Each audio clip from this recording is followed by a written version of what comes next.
Shalom. Ya, selamat pagi Bapak Ibu Saudara yang terkasih di dalam Kristus Yesus. Di tengah-tengah situasi pandemik COVID-19 yang sedang merebak pada saat ini, saya tersenyum-senyum melihat kondisi situasi di negeri ini, secara khusus keberadaan anak-anak Tuhan yang pada saat ini justru sibuk saling mengkritik. Ada yang mengkritik seorang hamba Tuhan yang pernah keluarkan statement bahwa dia bisa melakukan semacam mujizat untuk menghentikan corona. Saya yakin sih corona pasti akan berhenti. Saya yakin pandemik ini pasti akan berhenti. Cuma saya tidak tahu kapan. Tapi pasti akan berhenti. Ada juga yang mengkritik, mana hamba-hamba Tuhan itu yang punya kemampuan untuk melakukan mujizat-mujizat. Ayo sembuhkan mereka yang sakit itu. Pergi ke rumah sakit, doakan mereka yang sakit-sakit. Jadi suspek atau penderita wabah atau pandemik COVID-19 ini. Nah, Bapak Ibu Saudara yang terkasih dalam Kristus Yesus, di tengah-tengah berbagai macam kritikan semacam ini, ada satu hal yang jadi catatan buat saya. Saya khawatir Bapak Ibu Saudara jadi muncul keraguan. Apakah mujizat masih bisa terjadi? Dengan berhentinya pandemik ini, dengan sembuhnya orang-orang ini. Atau mujizat hanya terjadi pada masa-masa lalu. Di Alkitab dalam perjanjian lama ada banyak mujizat yang masih bisa terjadi. Tapi pada saat ini sepertinya ketika kita pakai rasio atau logika, tidak ada lagi mujizat. Bapak Ibu Saudara yang terkasih dalam Kristus Yesus, kita akan lihat renungan pada saat ini di dalam kitab Keluaran pasal 7 ini ayat 7-13. Di sini kita bisa lihat tentang bagaimana mujizat yang terjadi. Dimulai dengan mujizat di mana Musa Harun pergi menghadap Fir'aun, melemparkan tongkatnya di depan Fir'aun dan para pegawainya, dan tongkatnya itu berubah menjadi ular. Ini mujizat di mana tongkat yang mereka punya berubah menjadi ular di hadapan Fir'aun. Nah, Bapak Ibu Saudara yang terkasih dalam Kristus Yesus, mujizat yang terjadi dalam bacaan kita pada saat ini mau menggambarkan bagaimana cara Tuhan membebaskan umatnya, bangsa Israel, dari perbudakan di Mesir. Dan mujizat ini dibutuhkan oleh orang-orang Israel. Kenapa? Karena bangsa Israel ini terkenal sebagai bangsa yang tegar tengkuk gitu. Orang yang keras kepala. Tidak mudah percaya kalau tidak lihat dengan mata kepala sendiri, oh ada mujizat, oh terjadi sesuatu. Fir'aun pun juga keras hati, itu sebabnya mujizat dibutuhkan pada saat itu. Dan hal yang penting perlu kita catat Bapak Saudara, bahwa mujizat mau menunjukkan supremasi atau kekuasaan tertinggi dari kuasa Tuhan di dalam hidup ini. Memang kalau kita bicara mengenai situasi kondisi anak-anak Tuhan di negeri ini, banyak sebetulnya orang-orang Kristen yang tergila-gila dengan mujizat, yang bahkan beriman hanya untuk mencari mujizat. Dan imannya bertumbuh kalau mereka lihat dengan mata kepala ada mujizat. Ketika tidak terjadi mujizat, iman itu hilang entah kemana. Yang pertama kita juga harus catat ketika bicara mujizat ini, hati-hati Bapak Ibu Saudara. Hati-hati ketika kita sibuk mengejar mujizat. Kenapa? Karena iblis pun mampu membuat tanda-tanda ajaib. Iblis pun mampu meniru mujizat-mujizat. Coba kita lihat bacaan kita ayat 10. Musa dan Harun pergi menghadap Fir'aun, lalu mereka berbuat seperti yang diperintahkan Tuhan. Harun melemparkan tongkatnya di depan Fir'aun dan para pegawainya, maka tongkat itu menjadi ular. Kemudian Fir'aun pun memanggil orang-orang berilmu dan ahli-ahli sihir. Dan mereka pun ahli-ahli Mesir itu membuat yang demikian juga dengan ilmu mantra mereka. Masing-masing mereka melemparkan tongkatnya dan tongkat-tongkat itu menjadi ular.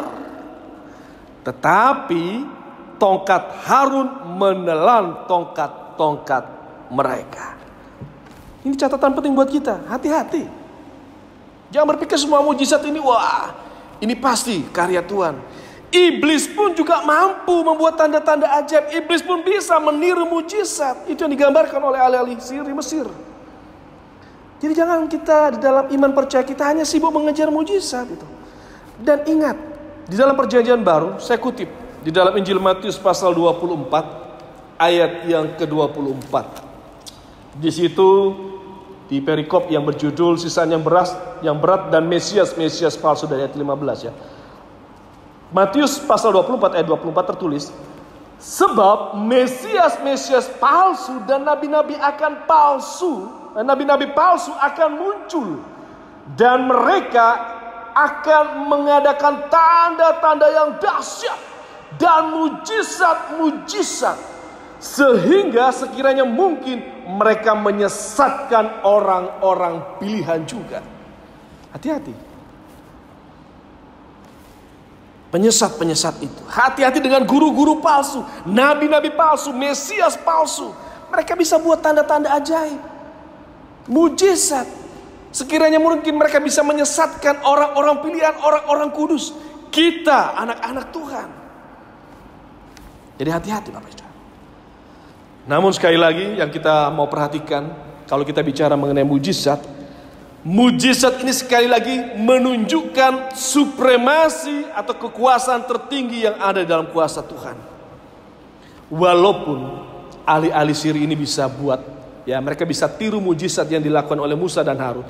Bahkan kalau kita baca ayat selanjutnya, ketika tulah pertama air menjadi darah gitu, mereka juga bisa lakukan hal yang sama itu.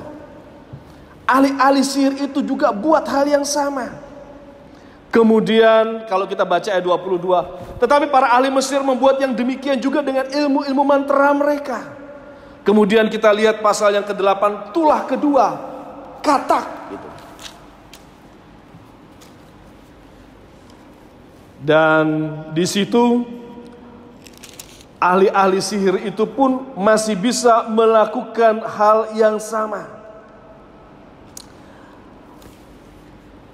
Tetapi kalau kita baca sampai pada ayat yang ke-18, 19 ketika masuk di dalam tulah yang ketiga, nyamuk. Coba perhatiin Bapak Ibu. Kitab Keluaran pasal 8 ayat yang ke-18 ya.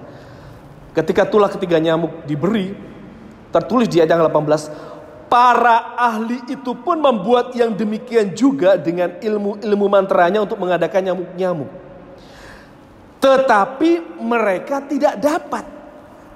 Demikianlah nyamuk-nyamuk itu hingga pada manusia dan pada binatang.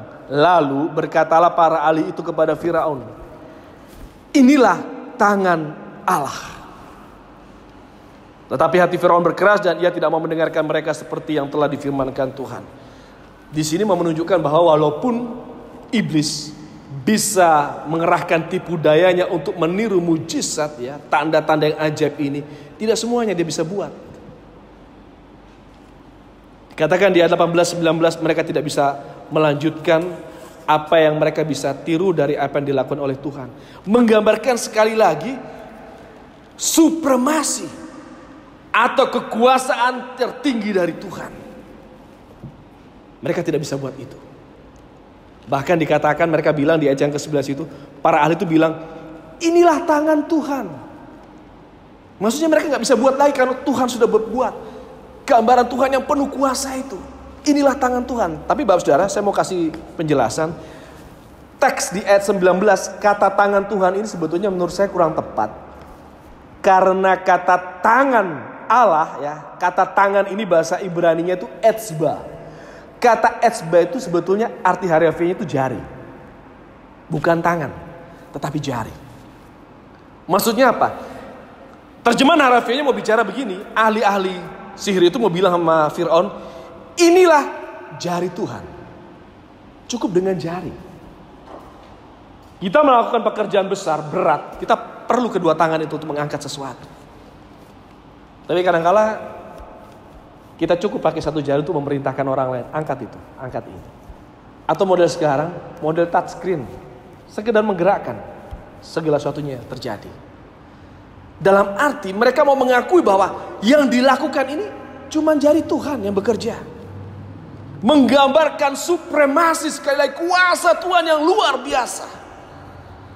Dan sebagai orang percaya kita yakin bahwa mujizat pasti masih tetap ada. Dan mujizat nyata ketika Tuhan mau turun tangan. Dan bahkan jarinya ketika turun tangan, mujizat pasti akan tetap ada. Amin. Nah, Bapak Ibu Saudara yang terkasih, masalahnya di sini kita bisa lihat gambaran bagaimana Fir'aun dengan egonya, dengan gengsinya bersikeras. Dan mungkin ini juga terjadi dalam kehidupan kita. Kita meragukan mujizat ketika kita menghadapi pergumulan hidup. Bahkan ketika bicara mengenai pandemik ini, mungkin rasio, logika kita berbicara. Dan ingat, seperti hanya Fir'aun yang mengandalkan rasio logika dia, oh saya punya ahli sihir kok juga bisa buat. Dan ketika diandalkan itu menghalangi dia. Dan dia tidak tunduk dan percaya kepada Tuhan. Dan ketika dia meragukan supremasi kuasa Tuhan, mengeraskan hatinya, berbuah penghukuman. Jangan sampai kita mengalami hal yang sama, Bapak Ibu. Jangan sampai kita pun mengalami hal yang sama seperti Fir'aun. Jangan keraskan hati kita. Percaya bahwa mujizat masih bisa terjadi pada saat ini. Tergantung sejauh mana iman percaya kita di dalam pengharapan kita kepada Tuhan. Dan kalau kita peka, sebetulnya mujizat itu terjadi setiap hari. Beberapa minggu yang lalu saya pergi menjemput seorang rekan yang sudah diputuskan oleh rumah sakit bahwa beliau sudah negatif. Saya jemput beliau, padahal sebelumnya, beberapa hari sebelum saya sudah sempat tes kesehatan, semua radiologi, laboratorium bersih negatif.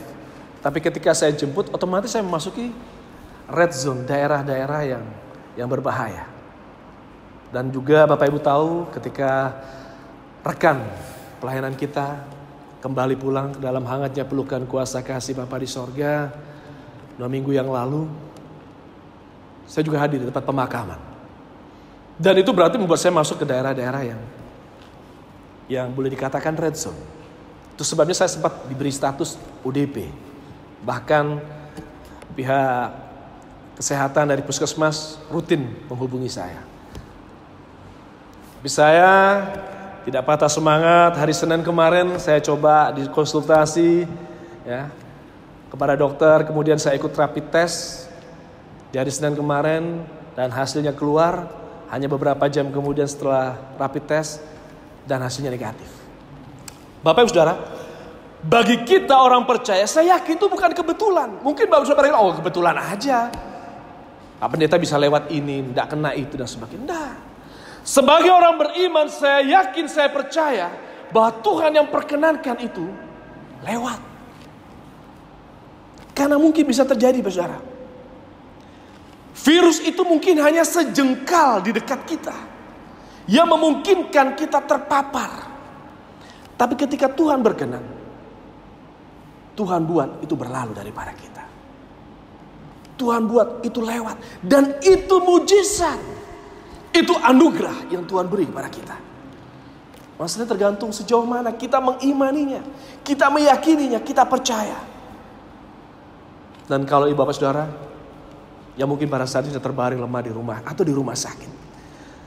Dan yang mungkin sedang terpapar virus ini. Dan berkata, tapi kenapa Tuhan perkenankan ini terjadi dalam diri saya? Kenapa Tuhan perkenankan terjadi? Ingat Bapak Saudara, mujizat pasti tetap bisa terjadi ketika kita tetap setia dalam iman percaya kita, berpengharapan kepada kuasanya. Musibah bisa kapanpun terjadi dalam hidup ini. Ingat, Tuhan tak pernah janji bahwa langit selalu biru. Tetapi Dia berjanji selalu menyertai. Tuhan tak pernah janji jalan selalu rata. tetapi Dia berjanji berikan kekuatan. Jangan pernah menyerah, jangan berputus asa. Mujizat Tuhan ada saat hati menyembah. Jangan pernah menyerah, jangan berputus asa. Mujizat Tuhan ada bagi yang setia dan percaya.